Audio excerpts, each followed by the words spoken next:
బంగారు పాదాలకు స్థుతులు స్థుతులు స్థుతులు స్తోత్రాలు. అల్పుణ్ణి అయోగ్యుణ్ణి ఎన్నిక లేని వాణ్ణయ్యా, నన్ను నీ సిలువ చాటున మరుగు చేసి నోటిని బోరగా చేసుకుని నీవే మాట్లాడు. నువ్వు మాట్లాడితే మేం బ్రతుకుతామయ్యా. మమ్మలను నీ రాకడకు సిద్ధము చేయయ్యా. మా ప్రతి అక్కరలను ఎరిగినవాడు, ప్రతి పరిస్థితిని ఎరిగినవాడు. సహాయించి నాయన మమ్ములను మేము కాపాడుకున్నట్లు నోటిని బూరగా చేసుకుని మాట్లాడయ్యా. సిద్ధపరచు నాయన. ముఖ్యంగా వాక్యము వినువారిగను విని గ్రహించు వారిగను మాలో అనేకులను ఉంచు. గ్రహించకుండా ఉండి ప్రయోజనం శూన్యమే నాయన. నీ కాపుదల మా మీద ఉంచమని, వాక్యము వినువారిగను విని ఆలకించి గ్రహించు వారిగను మార్చుమని మా ప్రభు అయిన యేసు క్రీస్తు నామములో కృతజ్ఞతలతో ప్రార్థిస్తున్నాను తండ్రి. ఆమెన్. ఆమెన్. ఆమెన్. ప్రియ దైవజనమ, ప్రకటన 13వ అధ్యాయము 1 నుండి 4 వచనాలను ధ్యానించుకుందాం. 1 నుండి 4 వచనాలను.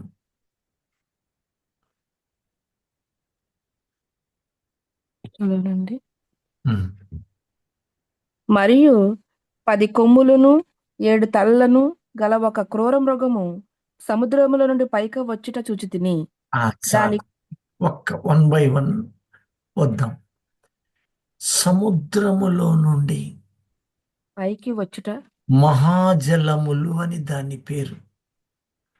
ఇక్కడ ప్రకటన 17వ అధ్యాయము 15వ వచనాన్ని చూచినప్పుడు ఆ జలములు, ఆ నీళ్లు ప్రజలను, ఎవరిని చూపిస్తుంది అంటే ప్రజలను, జన సమూహములను, జనములను, ఆయా భాషలో మాట్లాడు వారిని సూచించును. అంటే సముద్రములో నుండే క్రీస్తు విరోధి క్రూర మృగము ఎంపికవుతాడు. ఇది మనము జాగ్రత్తగా గమనించాలి. ఎందుకంటే ఇప్పుడు జరుగుతున్న పరిస్థితులను పరిశుద్ధాత్మ దేవుడు 3 వారాలుగా బయలుపరుస్తూనే ఉన్నాడు. అమెరికా ఆర్థిక మాంద్యము, బంగారము నేడు విపరీతమైన రేట్లు ఎందుకు పెరుగుతున్నాయో అబ్జర్వ్ చేశారా?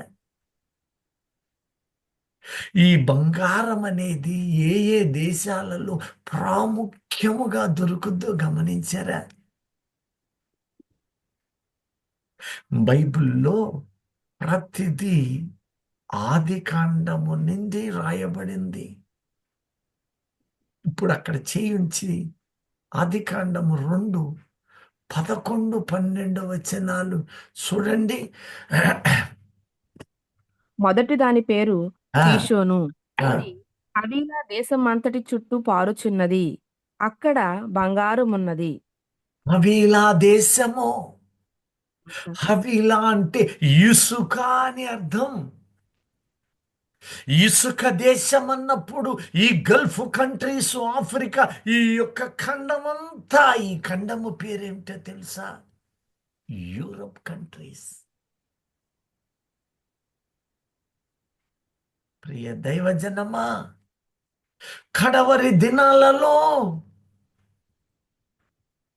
ఈ ఐరోపా ఖండము, యూరో కరెన్సీ, ఇవి పెట్రేగి బలపడతాయి. వాటికి అధ్యక్షుడుగా ఒక దేశము రాబోతుంది. అదే సిరియా. అధిక భాగము రోషులో కలిసిపోయింది. ఇప్పుడు రోషు అంటే ఏ దేశం? రష్యా. రష్యా. ఈ రోజు చెప్పలేదు అది. ఎందుకు ఈ మాట ఉంచుతున్నాను అంటే, మొన్నటి దినాన ఇస్రాయేలు పారసీక దేశము యుద్ధం చేసినాయి కదా. అక్కడ ఆ సమయంలో రోషు అనబడిన రష్యా, సిరియాలో కలిసబడిన ఆ రష్యా యుద్ధం చేసిందా కలిసి? చేసిందా? లేదు. డైరెక్ట్ చేయలేదు. గా రాలా, డైరెక్ట్ గా రాలా. అందుకని అది మూడవ ప్రపంచ యుద్ధ కారణము రాలేదు. ఇప్పుడు పావులు కదపడాన్ని చూస్తున్నాం. అమెరికా తన యొక్క సామగ్రిని, ఆయుధాలను, అలాగే యుద్ధ నౌకలను, F-16 యుద్ధ విమానాలను చిన్నగా సూయజ్ కాలవ నుంచి అలా తరలిస్తూ పసిఫిక్ సముద్రము మీదుగా మధ్యధరా తీరానికి తీసుకొని రావటం నిన్న మొన్న అవటం మొన్న వరసన మీరు పేపర్లలో చూసుకోండి. ఈ విషయం మీకు గత 2 వారాల ముందే ప్రకటిస్తూనే వస్తుందా? పేపర్లు టీవీలు చూస్తున్నారా? ఈ విషయం గమనించట్లేదేమో. ఎందుకంటే చిత్రలహరులు బొత్తరలహరులు ఉంటాయి కదా, వాటి మీద ఈ వాట్సప్, ఫేస్బుక్, ట్విట్టర్లు, అలాగే వాటిలో ఉన్న మైకంతో మనము బలహీన పడకూడదు. భయానకమైన దినాలు నీ కళ్ళ ముందే పరిశుద్ధాత్మ దేవుడు ముందే తన ప్రియులకు హెచ్చరిక చేస్తున్నాడు. ఏమిటి ఈ సంకేతం? 7 తలలు 10 కొమ్ములు. అందులో ఇంకొక మాట చెప్పి నేను ఆ లేఖనాలు చదివిస్తాను. ప్రకటన 17 10 నుండి 11,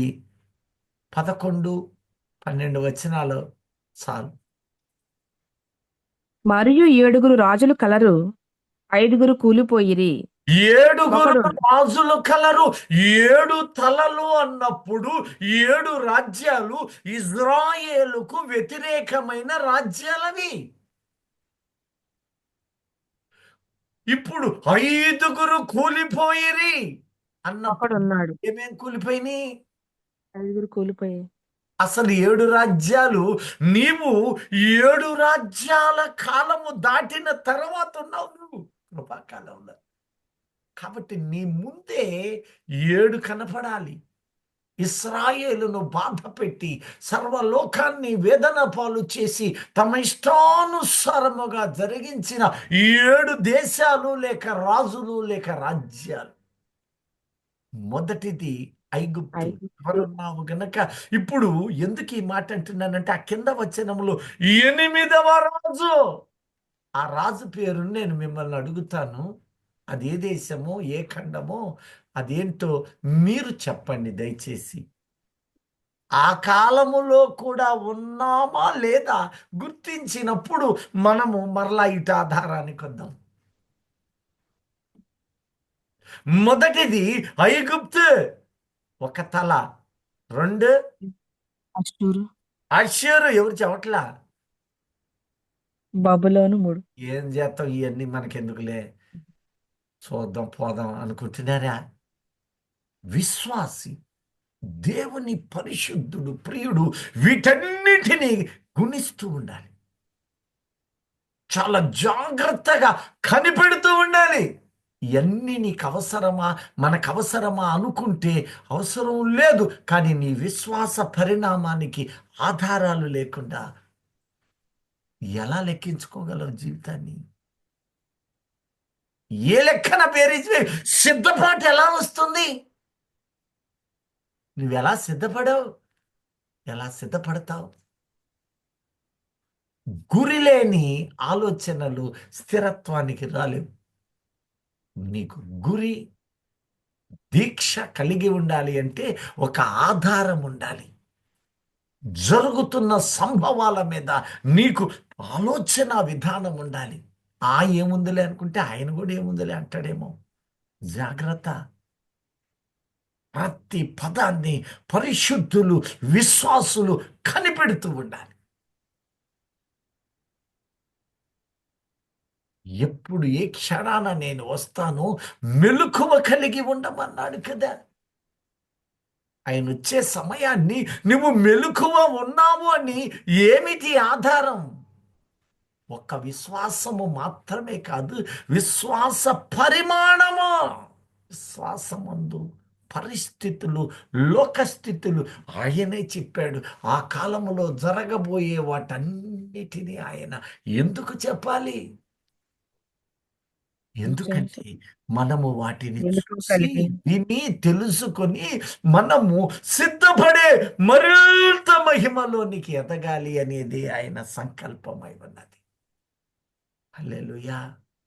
హల్లెలూయా.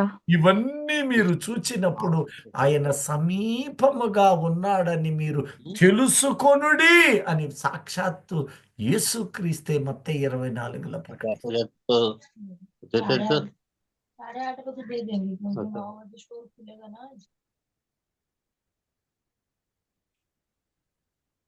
హల్లెలూయా. హల్లెలూయా. హల్లెలూయా. హల్లెలూయా. హల్లెలూయా. కాబట్టి మనము వీటిని గమనిస్తూ ఉన్నప్పుడు మెలకువ. మెలకువ. ఇంట్లో పాము ఉందనుకో నిద్రపోతారా? భయం వస్తుంది. అరే, ఆ భయం ఏం చేస్తుంది? ఆ పామును పట్టుకోవాలా, అది పారదోలాలా.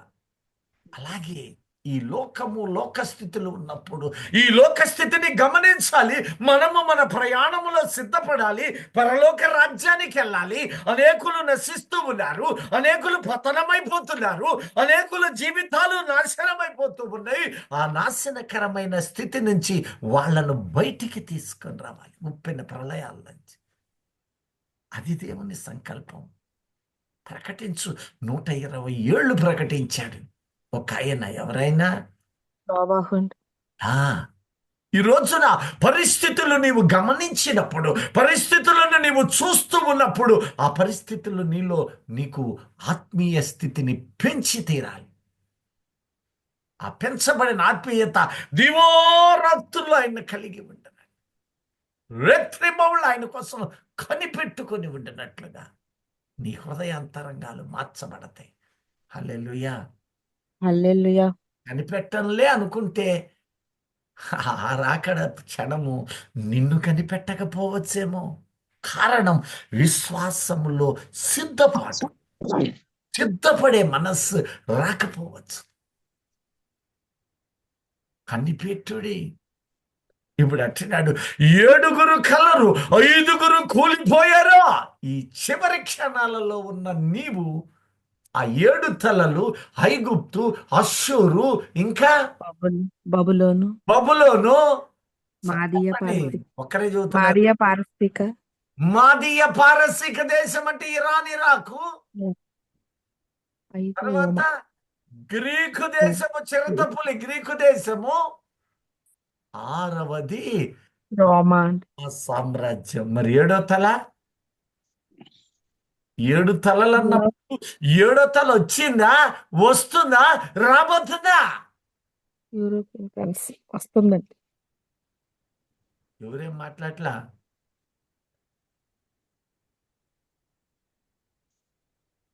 ఏడవ తల బ్రిటిష్ వచ్చిందా, వస్తుందా, రాబోతుందా? బ్రిటిష్ వచ్చిందండి. అది కూడా వచ్చింది. 7 తలలు నీ కళ్ళ ముందే అయిపోయింది. ఇప్పుడు అంటున్నాడు 17:10లో 10 తర్వాత చదవండి. ఇప్పుడు 8వ తల.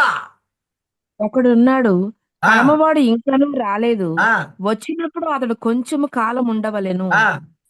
ఉండినదియు ఇప్పుడు లేనిదియునైనా ఈ క్రూర మృగము ఆ 7 పాటు ఒకడనయ్యుండి ఆ. తానే 8వ రాజగుచు నాశనమునకు పోవును. అద్దుగా తానే 8వ రాజగుచు. రాజగుచు నాశనమునకు 8వ రాజు, పోవును. 8వ రాజు వాడు ప్రారంభం అయ్యాడా, అవుతాడా? ఇక రాబోయే దినాల్లో వాడు కాచుకొని ఉంటాడా? మీ అందరికీ తెలుసు, 8వ రాజు 1995 నవంబర్ 5వ తారీఖు. నెట్లో అన్నిట్లో చెక్ చేసుకోండి.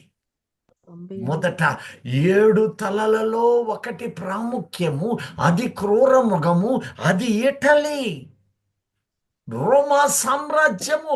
ఈ రోమా సామ్రాజ్యము యేసుక్రీస్తు కాలానికి 2 భాగాలైంది. ఒకటి తూర్పు రోమా, మరొకటి పశ్చిమ రోమా. ప్రతిదీ 2 కొమ్ములు అన్నాడు అక్కడ దానియేలు. ఈ 2 ఇదిగో ఆ సమయానికి యేసుక్రీస్తును సిలువ వేసే సమయానికి తూర్పు రోమాకి ఒక అధికారి ఉన్నాడు, గవర్నరు. పశ్చిమ రోమాకి ఒక గవర్నర్ ఉన్నాడు. పశ్చిమ రోమాకి ఎవరు గవర్నర్? ఆ ఏమే తూర్పు రోమాకి అధ్యక్షుడు ఎవరు? పిలాతు. పిలాతు. అందుకనే ఈ 2 రోమాల అధికారులు యేసుక్రీస్తుని పట్టుకొని, యేసుక్రీస్తు కాలాన్ని వారు ఈ పిలాతు తాను శ్రమ పెట్టి నిందించి అవమానించి తిరిగి పశ్చిమ రోమాకి చెందిన హేరోదు దగ్గరకి యేసుని పంపాడు. అతడు విశేషముగా యేసుని గేలి చేసి అవమానము చేసి తిరిగి మరలా పిలాతు దగ్గరకి పంపాడు. ఆ తరువాత పతనమైంది, ఉండినదియు ఇప్పుడు లేదు అని ఆ రాసే సమయానికి రోమా కూలిపోయింది. క్రీస్తు శకం 95లో యోహాను ఆ పద్మాసు లంకలో రాస్తూ ఉన్న సమయానికి రోమా విచ్ఛిన్నమైపోయింది.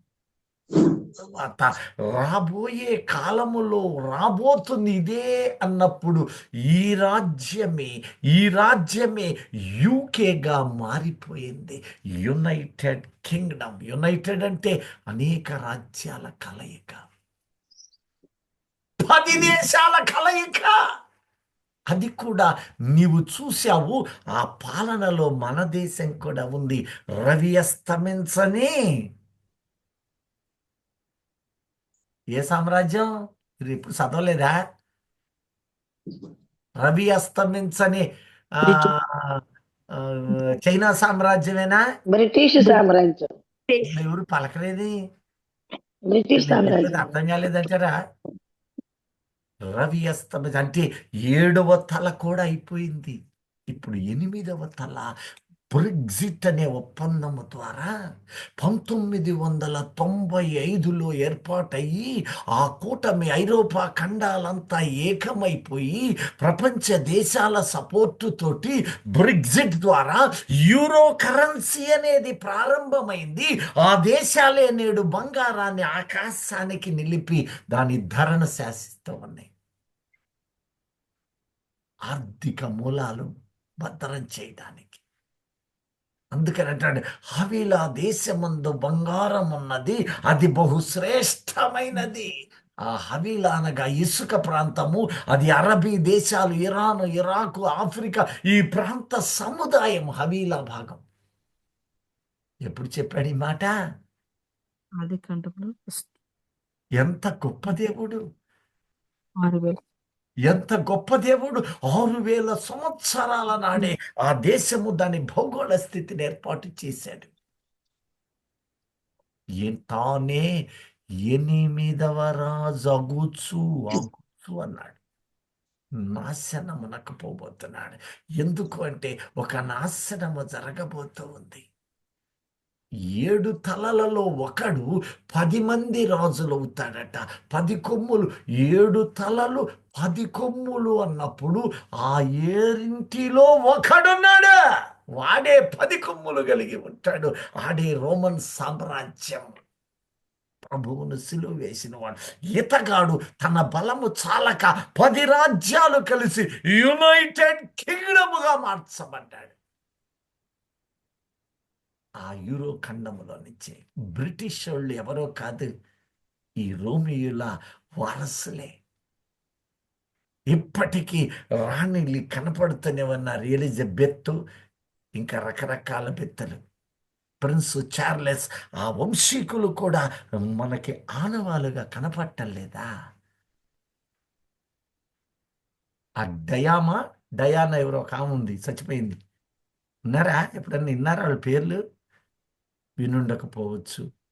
ప్రిన్స్ చార్లెస్ విన్నా మొన్ననే వాళ్ళ కొడుకు కూడా విన్నాం పెళ్లి. అంకుల్. మీరు విని ఉండకపోవచ్చు, ఎందుకంటే ముమ్మారు చెప్పినా గమనించలేదంటే వినలేదనుకుంటున్నాను. విన్నారా? విన్నామండి. విన్నాం అంకుల్. తన కళ్ళ ముందన్నారు. ఇప్పుడు ఆ ఖండము, వాటి బలము, ఎందుకంటే ఈ యేసుక్రీస్తు అంతటితో ఆగలేదు, విస్తరించాడు. తన రాజ్యాన్ని సమస్త భూమండలానికి విస్తరింపచేశాడు. ఇప్పుడు ఏం చేస్తున్నాడో తెలుసా ప్రియ దైవ జనమ? ఈ క్రూర మృగమునకు, ఈ యొక్క సముద్రములో లేచిన క్రూర మృగమునబడిన ఈ రోమా సామ్రాజ్యము, ఈ భయంకరమైనటువంటి క్రూర మృగమునకు అపవాది సాతాను ఘట సర్పము, మరలా చెప్తున్నాను, మరలా చెప్తున్నాను, సాతాను ఇక్కడ ప్రకటన 12వ అధ్యాయం 7-9 చూస్తే క్రూర మృగము వేరు, అపవాది సర్పము వేరు. అపవాదనియు సాతానియు అపవాదికి లేక సాతానుకి లేక క్రూర మృగానికి ఘట సర్పం, ఈ యొక్క వ్యత్యాసాలు మనం గమనించాలి.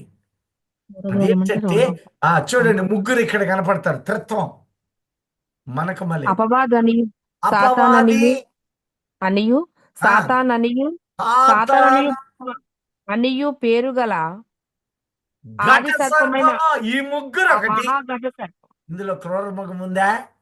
లేదండి, అది దేశం ఉంటుంది క్రూరమృగం. క్రూర మృగం క్రూరమృగం లేదు. వేరు, ఈ మూడు వేరు. ఇది సాతానుగాడు. క్రూర మృగానికి అధికారం ఇస్తున్నాడు వీడు. వీడి అధికారం అక్రూర మృగముల్లో నీకు వచ్చి చేరి ఆ రోజు ఆదామును పట్టుకున్నాడే పాపం ద్వారా. అలాగా ఈ యొక్క అపవాది లేక సాతాను లేక క్రూర మృగము కాదు, క్షమించాలి, ఘట సర్పం, ఈ మూడు కలిగిన ఈ సాతాను వాడిలో ప్రవేశిస్తాడు. క్రూరమృగంలో ప్రవేశిస్తాడు. ఇప్పుడు క్రూర మృగము అనబడిన ఈ యొక్క రాజ్యము మొదట రోమాగా ఉన్నాడు, తర్వాత బ్రిటిషోడిగా మార్చబడ్డాడు, నేడు యూరో ఖండముగా యూరప్ ఖండమైపోయి కూర్చుంది. అంతకుముందు యూరప్ దేశాలు అనేవాళ్ళు, యూరోప్ ఖండముగా 95లో నామకరణం చేశారు. యూరోఖండ ఇప్పుడు వచ్చినట్టే లేదా 8వ రాజు? వచ్చినట్టే ఎవరేం మాట్లాడలేదు. వచ్చినట్టే రాదట్టరా? వచ్చినట్టే వచ్చింది అంకుల్. ఎందుకంటే మీరు చెబితే అర్థమైంది అని నేను గమనిస్తాను. హల్లెలూయా.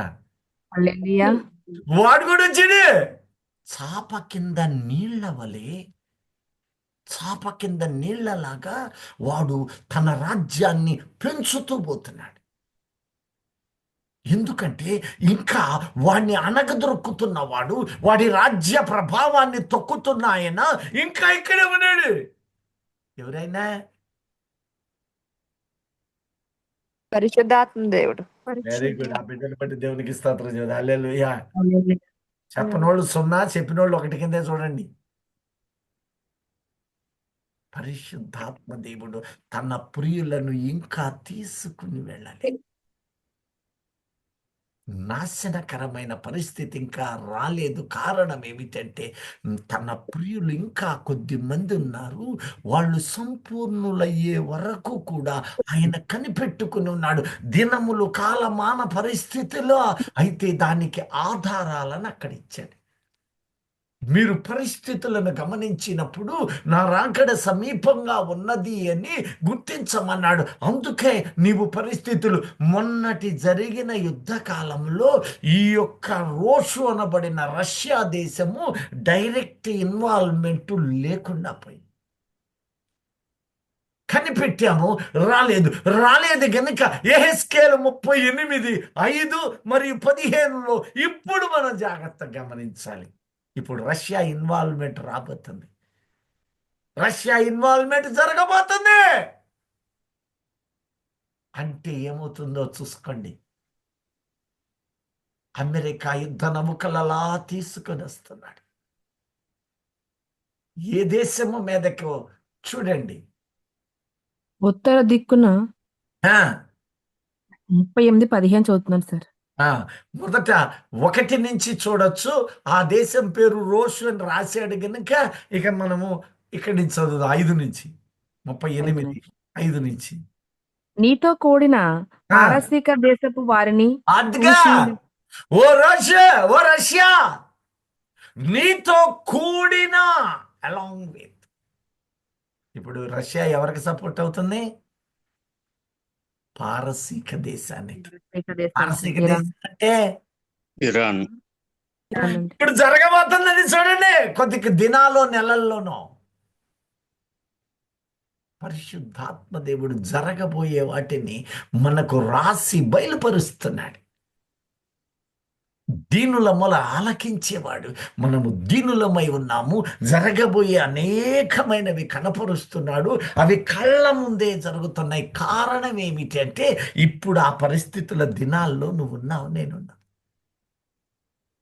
ఒక దినము రాబోతుంది, అది అంత్య దినమని 38లో విస్పష్టంగా కాలాంతములో ఇది జరుగుతుందని ప్రకటించి ఉన్నాడు. ఆ ప్రకటించింది ఈ కాలాంత దినాలలో, ఈ అంత్యకాలంలో కళ్ళ ముందు చూపిస్తున్నాడు.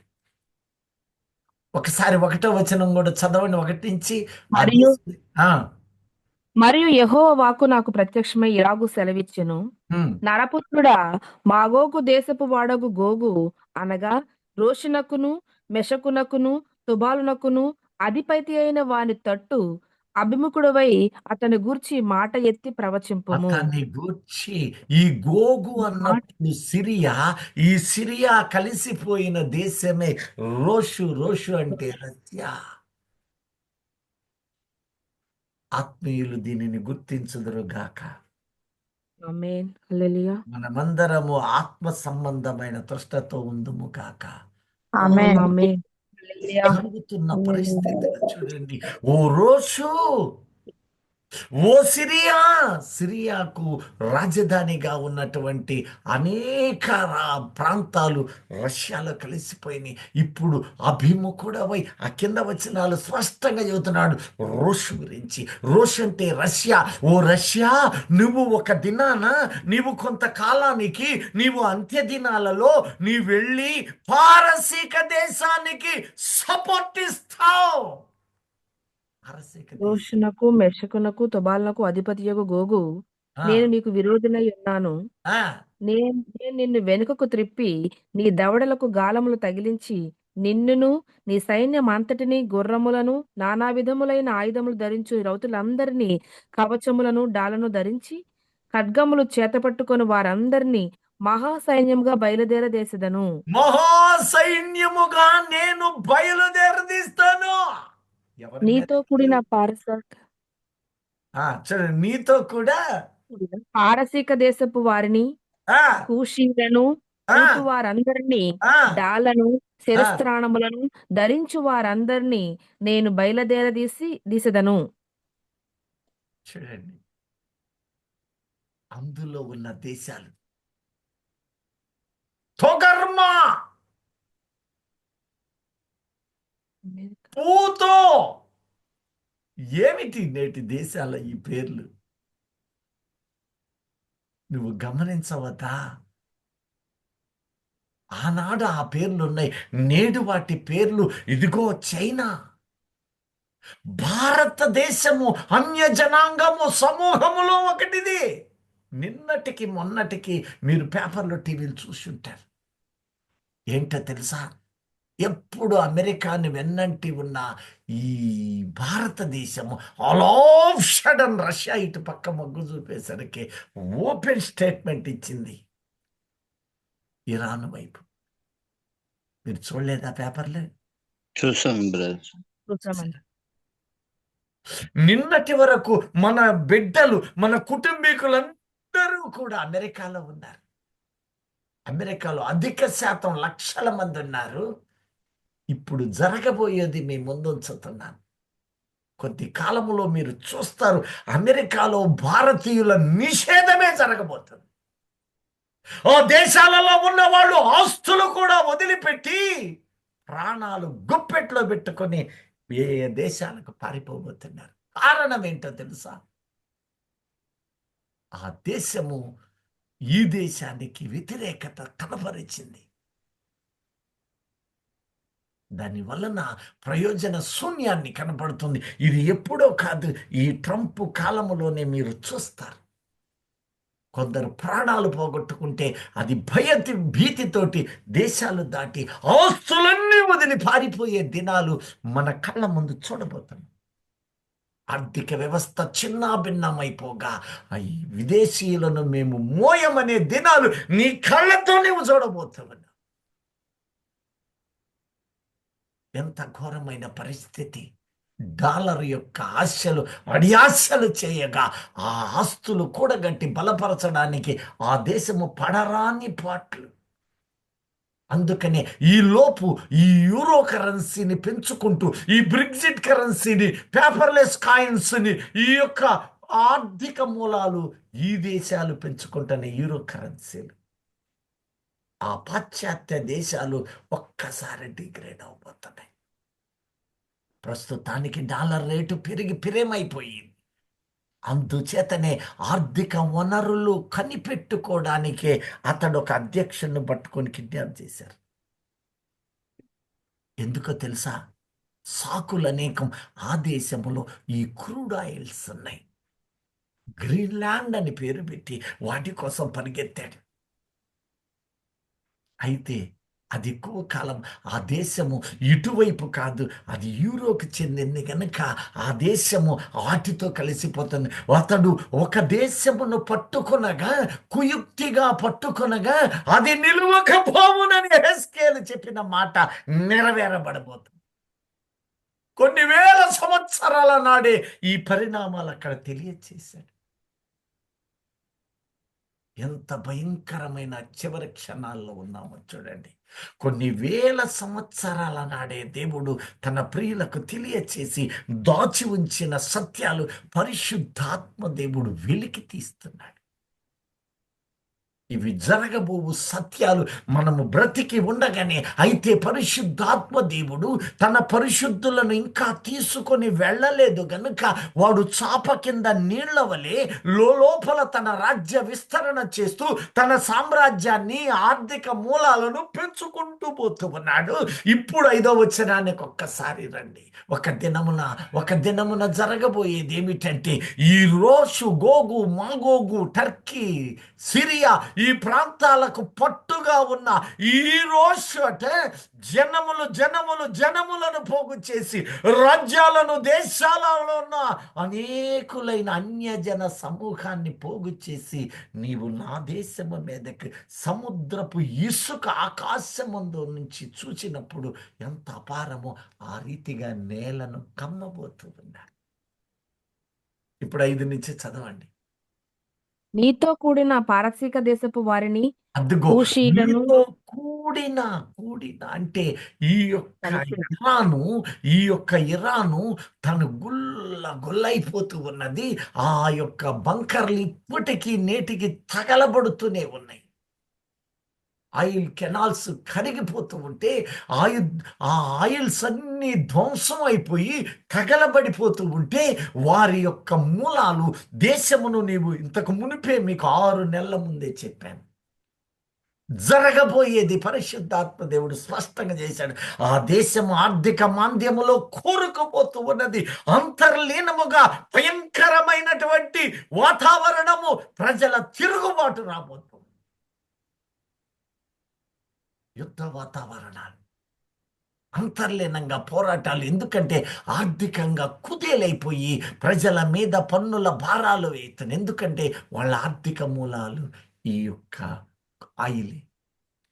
ఇది మీకు 5 నెలల నాడే చెప్పాను, చూసుకోండి. సంభవించబోయే పరిస్థితి మనకు ఆయన బయలుపరుస్తున్నాడు. వీటితోటి ఆ బావులను ఆర్పాలన్నా, తిరిగి ఆ నిధులు తిరిగి వారితో సహవాసం చేయాలన్నా ఆ అమెరికాకి ఆ పాశ్చాత్య దేశాలకు ఈ ఆయిల్ సప్లై ఆపేశారు. ఇప్పుడు అక్కడికి ఆర్థికంగా మాంద్యం అక్కడ పెరగటం వల్ల ఇప్పుడు ఒక రాజును పట్టుకొని కిడ్నాప్ చేసి పారేశాడు. ఒరకనే చేయలా, అయితే అది నిలవదు. అతను ఒకేళ ఏమవుతాడో కానీ ఆ దేశం మాత్రం యూరోపులోనే కలిసిపోద్ది. ఆ ఖండము రష్యా చేజిక్కించుకొని వారి సపోర్ట్ వీళ్ళకి పొందుకుంటది. జరగబోయేది అదే. ఆ దేశము ఆ అమెరికాకి సొంతము కాజాలదు, తాత్కాలికమే అదంతా. ప్రియ దైవజనమా, ఇప్పుడు జరగబోయేది ఏంటో తెలుసా? ఇప్పుడు ఈ పారసీకమనబడిన ఇరాను ఈ రష్యా తోటి అనేక దేశాల కలయికైపోతుంది. ఈ కలయికైపోతుంది. ఈ కలయికతోటి అలా ప్రారంభమవుతుంది. దీని మూలము రోమా. ఎందుకు రోమాను? ఆ తర్వాత దినాల్లో మీరు వినబోతున్నారు. దీనిని ప్రాముఖ్యం చేసుకుంటుంది. ఇటలీ, ఇంగ్లాండ్ ఈ దేశాలు ప్రాముఖ్యమైనవి. అయితే నీతో కూడా పారసీక దేశము, మిగిలిన దేశాలు, తొగర్మా, వీళ్ళందరూ కూడా వాళ్ళకే వెన్నంటుతారు. మన భారతదేశం కూడా రష్యాకే వెళ్తుంది. ఇందులో సందేహం లేదు. ఇజ్రాయేల్ అనబడిన ఆ క్రమములో ఆనందించే నీవు నేను ఇజ్రాయేలుతో మన ఐక్యత ఉంది. కానీ మన దేశం మాత్రం ఇజ్రాయేల్ వ్యతిరేకులతోనే చేయి కలపబోతుంది. మీ కళ్ళతోటి మీరే నేను చూడబోతున్నా ప్రియ దైవజనమా. నిన్నటికి నిన్న, ఇప్పుడు ఈరోజు, నిన్న అర్ధరాత్రికి అనుకుంటాను, అన్ని నౌకలు దాదాపుగా చేరిని అని ప్రకటిస్తున్నాడు. న్యూస్లో అవన్నీ చేరుకున్నాయి. అంటే యుద్ధ మేఘాలు. మొన్న ఈ ఇరాను మీద యుద్ధానికి దిగుబోతూ ఉన్నప్పుడు ఆ దేశాలలో ఉన్న వాళ్ళను పట్టుకొని చంపడము, తోలివేయటం వల్ల కాస్త ఆ వెనకడుగు వేశాడు, ఇక వెళ్ళిపోయాడు అనుకున్నారు. జరగదు. ఎహెజ్కేలు కాలంలో ఒకవేళ ఈ రోజు ఆగినా ఇంకొక రోజు రాబోతుంది. దగ్గరలో ఉంది. రాకడెంత భయంకరమైన క్షణాల్లో ఉంది. పలుసార్లు ప్రాధేయపడి అడుగుతున్నా, మీరు సిద్ధపడ్డారా? ప్రాధేయపడుతూ ఉన్నా. మీ బిడ్డలను కాపాడుకుంటున్నారా? నీ కుటుంబాన్ని సంరక్షించుకుంటున్నారా? నువ్వు ధనం కోసమో, ఆస్తుల కోసమో, లోకములో ఉండే స్థితులకు నీవు ఉదయం లేచిన కాడి నుంచి ప్రయాసపడుతున్నావేమో. కానీ అధిక భాగము నీవు క్రీస్తులో వేరుపారున్నట్లుగా నీ కుటుంబాన్ని కాపాడుకోపోతే ఈ యుద్ధ సమయం అందే, ఒకవేళ అది యుద్ధముగా మార్చబడితే అప్పుడు ఆ కాలమే చివరి క్షణం. ప్రభువు పరిశుద్ధులను తీసుకుని వెళ్ళే గడియ దినాలు నీ కళ్ళ ముందే ఉన్నాయి. నీ కళ్ళ ముందు జరుగుతూ ఉన్నాయి. మరి నీ బిడ్డల సంగతి ఏంటి? నీ సంగతి, నీ భర్త సంగతి, నీ భార్య సంగతి. సంపూర్ణత లేకుండా ఆయన దగ్గరకు వెళ్ళలే. సంపూర్ణులుగా లేకుండా అరకొర విశ్వాసముతో, అరకొర ప్రార్థనా జీవితముతో, అటు లోకము ఇటు దేవుడితో నీవు జీవిస్తే నీవు నేను ఎవరైనా సరే వెళ్ళలేము. ఈ దేహము నీకంటే రాజులు కలిగిన వాళ్ళు ఉన్నారు, రాజ్యాలు, అధికారులు ఉన్నారు. కానీ అందరూ రాలిపోయారుగా. ఎవడు బతికాడు? ఎవడు బతకగలడు? వాడి కాలము దాటితే సావాల్సిందే కదా. వాడి కాలానికి వాడు రాలిపోవాల్సిందే కదా. శాశ్వతంగా 1000 ఏళ్ళు బ్రతికిన వాడు ఎవడైనా ఉన్నాడు? దైవజనమా, ఆలోచన చెయ్యి. నోవకు 8 మందిని కాపాడుకోగలిగాడు. 8 మందిని కాపాడుకోగలిగాడు. మరి నువ్వు నీ కుటుంబాన్ని అంతటిని కాపాడుకోలేవా? అంత శ్రద్ధ మనకి ఉండటానికి వీల్లేదు. ఆరాటం ఉంది, ఆసక్తి ఉంది.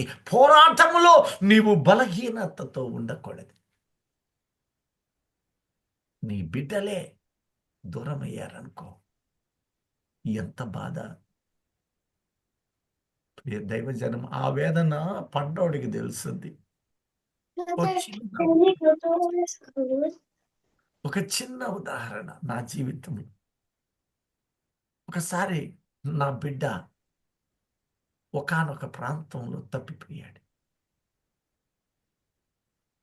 ఆ తప్పిపోయిన క్షణాన నేను పడ్డ వేదన, కన్నీళ్ళు. రాత్రి అవుతుంది,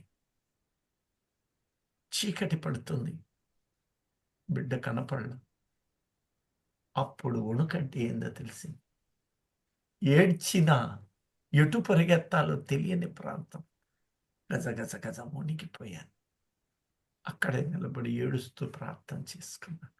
రాత్రి 9:20 మధ్యలో ఎక్కడో పంజాబ్ రాష్ట్రం. ఆ రోజే మేము అక్కడికి ట్రాన్స్ఫర్ అయ్యి వెళ్ళాం. ఆ రోజే వెళ్ళాం.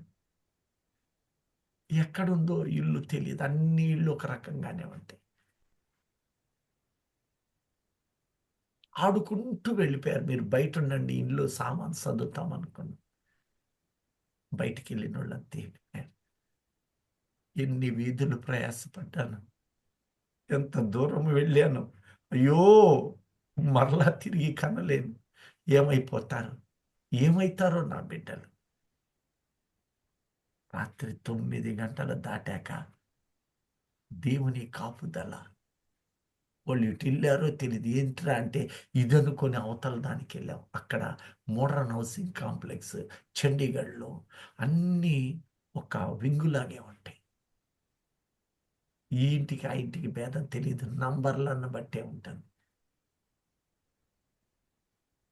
కానీ 9:30కి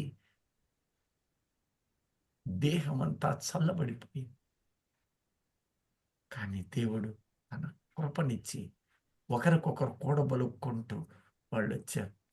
వాళ్ళకి అప్పుడు ఎన్నేళ్ళో తెలుసా? ఆ పాపకి 2.5, 3 సంవత్సరాలు, వీడికి 2 ఏళ్ళు.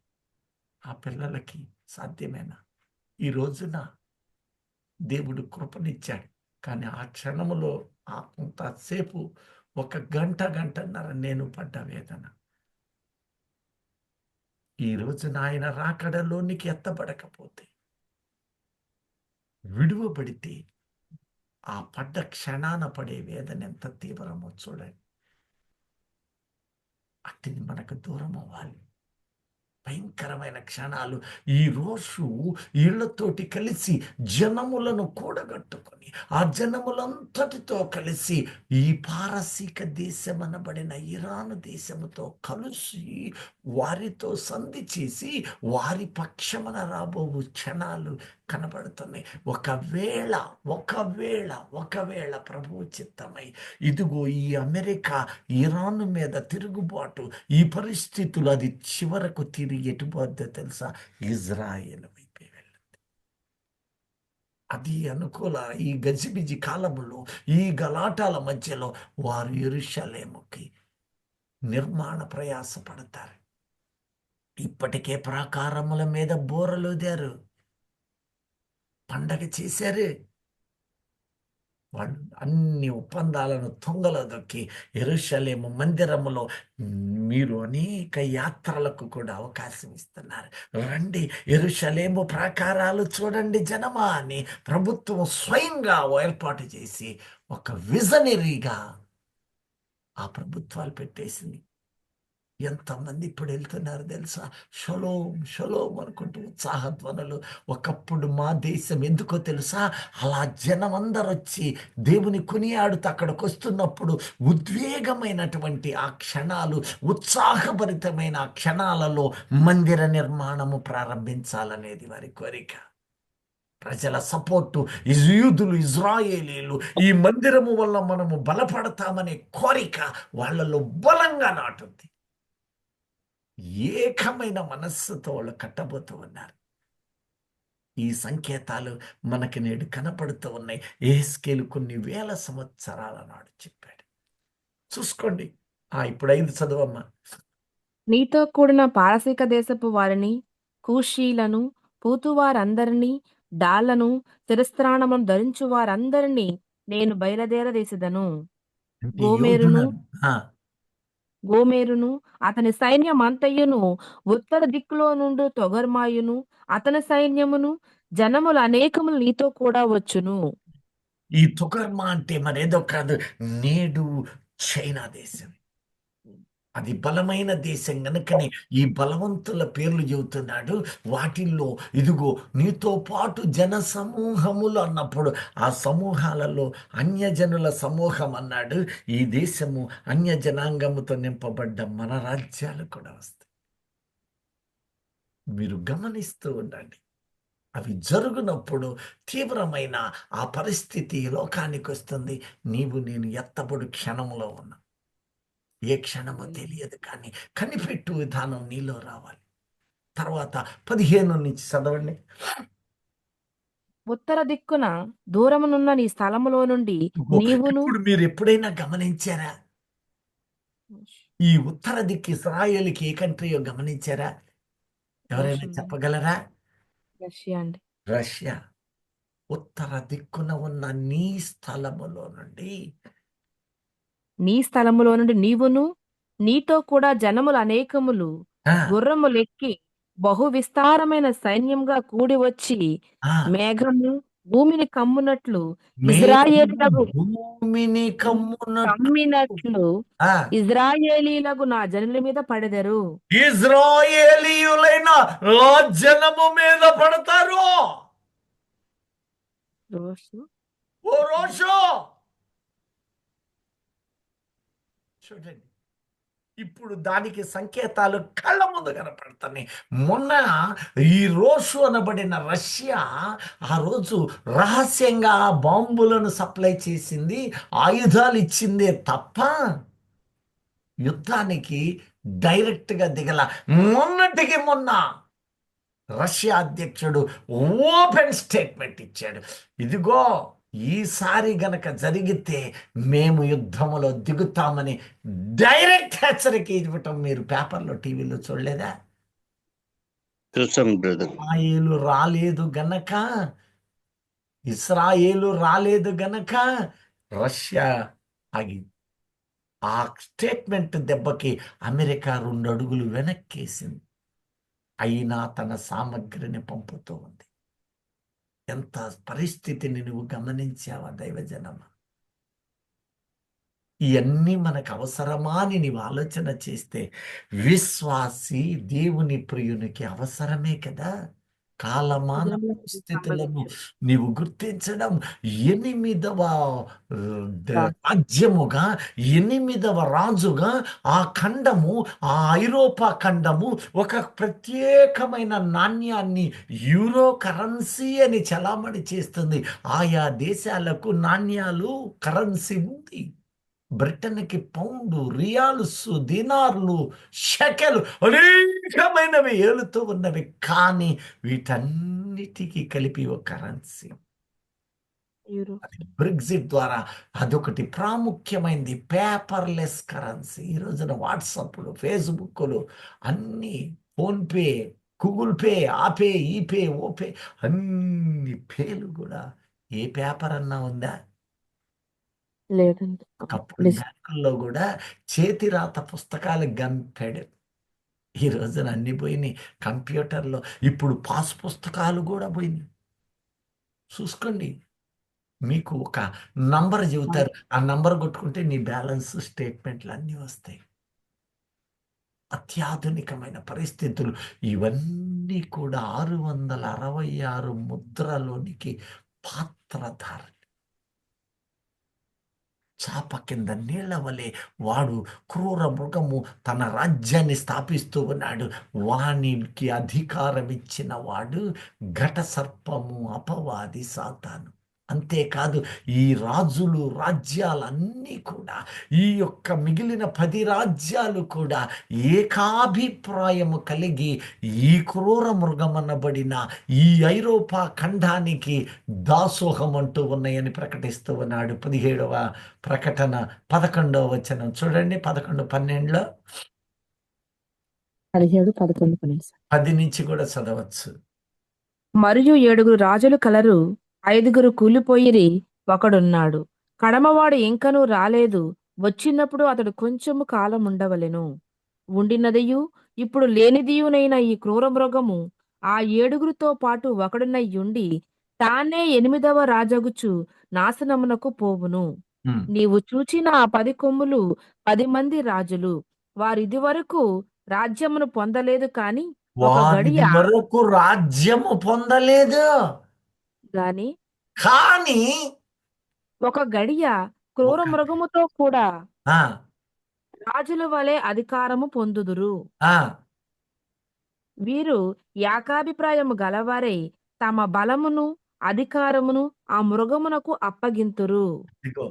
ఇప్పుడు చూడండి, సాతాను కూడా తన అధికారాన్ని క్రూర మృగముకే ఇస్తున్నాడు. అప్పగిస్తాడంట. ఇది 13వ అధ్యాయం ప్రకటనలో రాయబడిన మాట. ఇప్పుడు ఈ 10 మంది రాజులు కూడా అధికారం ఎవరికి ఇస్తున్నాడు? క్రూర మృగానికి ఇస్తున్నారు. క్రూర మృగానికి ఇస్తున్నాడు. క్రూర మృగము అనేటటువంటిది రోమా సామ్రాజ్యము, అదే బ్రిటిష్ సామ్రాజ్యము, అదే యూరోపా ఖండమా. 8వ రాజు కట్టబడి 95లో కనపడుతున్న సత్యం అది. అంటే అర్థము భావం ఏంటో తెలుసా? సమస్త ఆధిపత్యము రాబోతుంది. మృగమునకు అప్పగిస్తారు. గమనించుదాం. ప్రతి క్షణాన్ని జాగ్రత్తగా గమనించుదాం. పరిశుద్ధాత్మ దేవుడు మనలను రాకడకు భద్రము చేయును గాక. ఆమెన్, ఆమేన్. ఆమెన్. మిగతా భాగము తర్వాత సమయాల్లో ధ్యానించుకుని సిద్ధపడదాం, ప్రార్థించుకుందాం. మహోన్నతుడా, సర్వాధికారి అయ్యా, నీ వాక్యం మా హృదయాలలో నింపి భద్రపరిచి నాయన ఏ క్షణమో అన్న రీతిలో జరుగుతున్న పరిమాణాలు, భయంకరమైన స్థితి